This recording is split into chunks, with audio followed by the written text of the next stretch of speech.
یقین کر لو اللہ محروم نہیں کرے گا۔ علماء بیٹھے ہیں، ان سے پوچھئے، امام ذہبی نے جو قصہ نقل کیا رازیون کا، سفر پہ ہیں تینوں، توشہ ختم ہو گیا، کچھ نہیں بچا، قرعہ ڈالتے ہیں کہ اب کون جائے جا کے کسی سے کہے کھانے پینا مل جائے،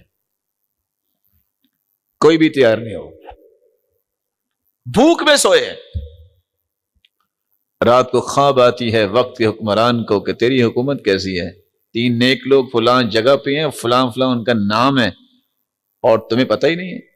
صبح اشرفیوں کی تھیلی بھر کے آیا، کہتے ہیں یہاں کوئی فلاں فلاں فلاں ہے، ان تینوں کا نام لیا، کہا وہ تو ہم ہیں، کہا یہ آپ کے لیے تحفہ بھیجا۔ بندوبست کرنے والا کون ہے؟ اللہ ہے۔